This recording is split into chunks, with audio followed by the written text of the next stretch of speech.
Hello friends, welcomes to our channel homemaker blog Tamil. இந்த வீடியோவில் நம்ம வெஜிடபிள்ஸ் எல்லாம் ஒரு வாரம் வரைக்கும் கெட்டு போகாமல் எப்படி நம்ம ஸ்டோர் பண்ணுறதுன்னு பார்க்கலாம். அதுக்கு நான் இந்த மாதிரி ஜிப்லாக் கவர்ஸ் வாங்கியிருக்கேன். இதோட ப்ரைஸ் வந்து 150 ருபீஸ், 12 பீசஸ் வரும். இது நான் மீஷோவில் தான் வாங்கியிருக்கேன். வெஜிடபிள்ஸ் எல்லாம் ஸ்டோர் பண்ணுறதுக்கு நம்ம பிளாஸ்டிக் கண்டெய்னர்ஸ் யூஸ் பண்ணுறதை விட இந்த மாதிரி ஜிப்லாக் கவர்ஸ் யூஸ் பண்ணோன்னா காய்கறிகள் கூட கொஞ்ச நாள் கெட்டு போகாமல் இருக்கும். அதே மாதிரி ஃப்ரிட்ஜ்லேயும் ஸ்டோர் பண்ணுறதுக்கு நமக்கு நிறைய இடம் கிடைக்கும். அதனால நான் இந்த மாதிரி பிளாஸ்டிக் ஜிப்லாக் கவர்ஸ் யூஸ் பண்ணியிருக்கேன்.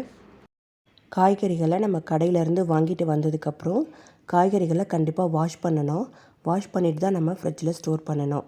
நம்ம வாஷ் பண்ணாமல் ஃப்ரிட்ஜில் ஸ்டோர் பண்ணோன்னா காய்கறிகள் கண்டிப்பாக ஒரு வாரத்துக்குள்ளே சீக்கிரமாக கெட்டு போயிடும். காய்கறிகளை நல்லா கழுவிட்டு ஈரம் இல்லாமல் முதல்ல நல்லா காய வச்சுருங்க. இல்லைன்னா ஒரு நல்ல காட்டன் துணி வச்சு ஈரம் இல்லாமல் நல்லா தொடச்சிட்டு ஈரப்பதம் இல்லாத ஸ்டேஜில் தான் நம்ம காய்கறிகளை ஃப்ரிட்ஜில் ஸ்டோர் பண்ணணும். ஈரத்தோடு இருக்கிற மாதிரி நம்ம காய்கறிகளை ஃப்ரிட்ஜில் வச்சோன்னாலும் அந்த ஈரத்தன்மையால் காய்கறிகள் சீக்கிரமாக கெட்டு போயிடும்.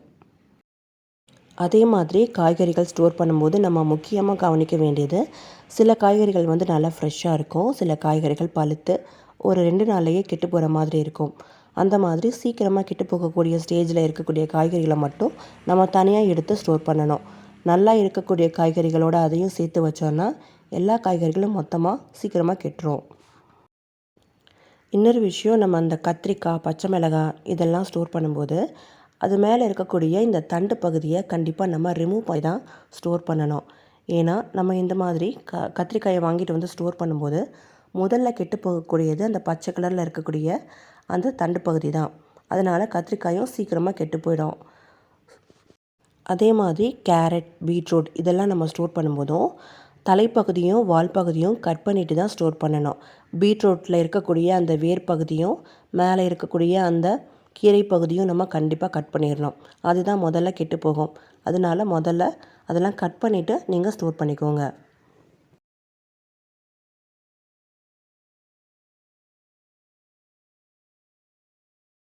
நிறைய பேர் பண்ணுற தப்பு என்னென்னா, காய்கறிகள் வாங்கிட்டு வந்ததுக்கப்புறம் நம்ம வந்து சமைக்கும்போது வாஷ் பண்ணிக்கலாம் அப்படின்னு சொல்லிட்டு அப்படியே அவசரத்தில் ஸ்டோர் பண்ணிடுவாங்க ஃப்ரிட்ஜில்.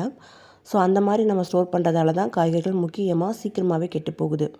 ஏன்னா கடைகளில் வச்சுருக்கும் போது அந்த வெஜிடபிள்ஸில் வந்து நிறைய தூசி, அழுக்கு இதெல்லாம் கண்டிப்பாகவே இருக்கும். ஸோ நம்ம ஃப்ரிட்ஜில் ஸ்டோர் பண்ணும்போது சீக்கிரமாக அந்த காய்கறிகள் கெட்டு போயிடும். அதே மாதிரி இப்போது ப்ராக்கலியும் ஸ்டோர் பண்ணும்போது அதில் இருக்கக்கூடிய அந்த கீரையும் நம்ம ரிமூவ் பண்ணிக்கலாம். ஏன்னா முதல்ல கெட்டு போகக்கூடியது அந்த கீரை தான். ஸோ அதனால் ப்ராக்கலியும் அந்த பாதிப்பு வரும். அதனால் முதல்ல நம்ம அதை கட் பண்ணிவிட்டு இந்த மாதிரி ஸ்டோர் பண்ணிக்கலாம். இது கூட கொஞ்ச நாள் நமக்கு கெட்டு போகாமல் இருக்கும். பிளாஸ்டிக் கண்டெய்னர்ஸில் நம்ம வந்து வெஜிடபிள் ஸ்டோர் பண்ணும்போது ஒரு காய்கறிக்கும் ஒரு பாக்ஸாக நம்ம தனித்தனியாக ஸ்டோர் பண்ணுற மாதிரி இருக்கும். அதனால் ஃப்ரிட்ஜில் வந்து நமக்கு இடமே இல்லாத மாதிரி இருக்கும். மாவு, பூவு இதெல்லாம் ஸ்டோர் பண்ணுறதுக்கு நமக்கு இடம் பத்தாது. இந்த மாதிரி ஜிப்லாக் கவர்ஸ் நம்ம யூஸ் பண்ணும்போது எல்லா வெஜிடபிள்ஸையும் நம்ம மேக்ஸிமம் அந்த வெஜிடபிள் பாக்ஸ்லேயே ஸ்டோர் பண்ணிக்கலாம். இந்த மாதிரி பிளாஸ்டிக் கவர்ஸ் வந்து ரீயூசபிள் தான். நம்ம ஒரு டைம் யூஸ் பண்ணிட்டோம் அப்படின்னா திரும்ப அதை வாஷ் பண்ணிவிட்டு ஈரம் இல்லாமல் நல்லா தொடச்சிட்டு ட்ரை பண்ணிவிட்டு அடுத்த தடவை நம்ம வெஜிடபிள் ஸ்டோர் பண்ணுறதுக்கு யூஸ் பண்ணிக்கலாம்.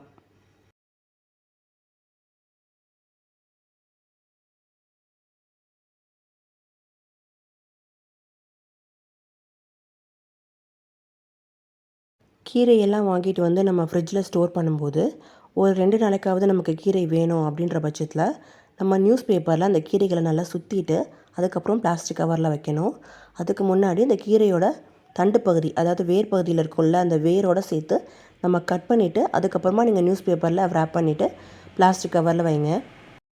கீரையை பொறுத்த வரைக்கும் கீரைகள் வந்து ஒரு 2 நாளைக்கு தான் வரும். அதனால நம்ம வாங்கிட்டு வந்த உடனே அதை வாஷ் பண்ணிவிட்டு அதுக்கப்புறமா காய வச்சுட்டு அதுக்கப்புறமா ஸ்டோர் பண்ணுறதுங்கிறது கொஞ்சம் கஷ்டமான விஷயம். ஸோ மேக்ஸிமம் கீரையோட லைஃப் வந்து ஒரு 2 டேஸ் அவ்வளோதான். அதனால் நம்ம அதை ஸ்டோர் பண்ணிவிட்டு யூஸ் பண்ணும்போது மட்டும் நம்ம க்ளீன் பண்ணிக்கலாம். முருங்கைக்காயும் இந்த மாதிரி நான் கட் பண்ணிட்டு தான் வைக்கிறேன். மேக்ஸிமம் ஒரு 3 or 4 டேஸ்க்குள்ளே முருங்கைக்காய் காய ஆரம்பிச்சிடும். அதை நம்ம எப்படி தான் ஸ்டோர் பண்ணாலும். ஸோ இந்த மாதிரி கட் பண்ணிகிட்டே வச்சுருக்கிறேன்.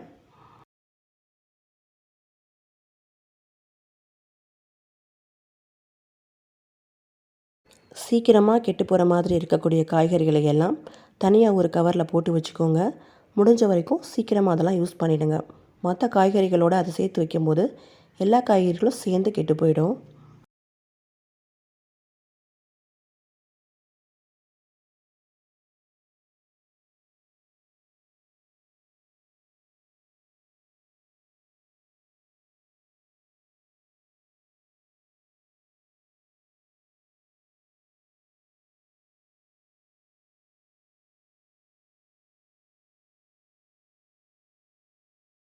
இஞ்சி நம்ம கடையில் வாங்கிட்டு வரும்போது அதில் கண்டிப்பாக நிறைய மண் இருக்கும். அதெல்லாம் கண்டிப்பாக நம்ம வாஷ் பண்ணிட்டு தான் ஸ்டோர் பண்ணணும். இஞ்சியை நல்லா கழுவிட்டு ஈரம் இல்லாமல் நல்லா துடைச்சிருங்க. அதுக்கப்புறம் நல்லா காஞ்சதுக்கப்புறம் இந்த மாதிரி ஸ்டோர் பண்ணி வச்சுக்கோங்க. கொத்தமல்லி, புதினா இதெல்லாம் நம்ம ஸ்டோர் பண்ணும்போது முக்கியமாக கவனிக்க வேண்டியது, அதோட வேர் பகுதியை நம்ம கட் பண்ணி எடுத்துடணும். கட் பண்ணிவிட்டு கொத்தமல்லி, புதினாவில் நடுவில் வந்து காஞ்சி போனது, அழுகி போனது, புல் இந்த மாதிரிலாம் இருக்கும். அதெல்லாம் ஒன் பை ஒன்னாக நம்ம ரிமூவ் பண்ணி எடுத்துகிட்டு அதுக்கப்புறம் ஸ்டோர் பண்ணிக்கலாம். கொத்தமல்லி, புதினாவையும் நம்ம ஸ்டார்டிங்லேயே வாஷ் பண்ணிவிட்டு ஸ்டோர் பண்ணோன்னா மெயின்டைன் பண்ணுறது கஷ்டம். அதில் இருக்கக்கூடிய ஈரத்தன்மையால் சீக்கிரமும் கெட்டு போயிடும். ஸோ அதையும் அப்படியே ஃப்ரெஷ்ஷாகவே நம்ம ஸ்டோர் பண்ணிக்கலாம். யூஸ் பண்ணும்போது எடுத்துகிட்டு நம்ம வாஷ் பண்ணிக்கலாம். இப்போ புதினா, கொத்தமல்லி இதெல்லாம் நம்ம வாஷ் பண்ணோனாலே ஒரு மாதிரி அதோட ஃப்ரெஷ்னஸ் குறைஞ்ச மாதிரி ஆகிடும். ஸோ அதை வந்து மறுபடியும் காய வச்சு மறுபடியும் நம்ம ஃப்ரிட்ஜில் ஸ்டோர் பண்ணி 1 வீக் வரைக்கும் யூஸ் பண்ணும்போது கண்டிப்பாக அது கெட்டு தான் போகும். ஸோ நம்ம இந்த மாதிரியே அப்படியே கடையில் எப்படி வாங்கிட்டு வரமோ அதே மாதிரியே ஸ்டோர் பண்ணிவிட்டு குக்கிங்க்கு யூஸ் பண்ணும்போது மட்டும் ஃப்ரெஷ்ஷாக கழுவிக்கிட்டு யூஸ் பண்ணலாம். ஒரு வாரம் வரைக்கும் நல்லாவே இருக்கும் கொத்தமல்லி. அதே மாதிரி புதினாவை ஸ்டோர் பண்ணும்போது புதினா வந்து அந்த ஸ்டெம்மிலேருந்து அந்த லீஃபெல்லாம் தனியாக கட் பண்ணி எடுத்துகிட்டு தான் நம்ம வைக்கணும்னு இல்லை. புதினாவோட அந்த ஸ்டெம்மோட அடிப்பகுதியை மட்டும் நம்ம கட் பண்ணால் போதும். அந்த வேர் மண்ணெல்லாம் இருக்கும்ல அந்த பகுதியை மட்டும் நம்ம ரிமூவ் பண்ணிட்டா போதும். இன்னொரு முக்கியமான விஷயம் நம்ம கவனிக்க வேண்டியது, ஃப்ரிட்ஜில் ஏற்கனவே நமக்கு காய்கறிகள் இருக்குது. கடையில் போய் இன்றைக்கும் நம்ம புதுசாக காய்கறிகள் வாங்கிட்டு வரோம் அப்படின்னா அதை வந்து ஏற்கனவே இருக்கிற காய்கறிகளோடு சேர்த்து ஒன்றா வச்சிடக்கூடாது. இப்போ நம்ம தக்காளி வாங்கிட்டு வரோம், ஏற்கனவே ஃப்ரிட்ஜில் தக்காளி இருக்குன்னா அந்த பழைய தக்காளியோடு சேர்த்து புது தக்காளி நம்ம ஸ்டோர் பண்ணிடக்கூடாது. புதுசு தனியாக, பழசு தனியாக, தனித்தனியாக ஸ்டோர் பண்ணி வச்சுக்கோங்க. இதனால முன்னாடியே வாங்கிட்டு வந்த காய்கறிகளை முதல்ல நம்ம யூஸ் பண்ணிடலாம். அதுக்கப்புறம் புதுசாக ஃப்ரெஷ்ஷாக வாங்கிட்டு வந்த வெஜிடபிளை அடுத்த வாரத்துக்கு நம்ம வச்சு ஸ்டோர் பண்ணிக்கலாம்.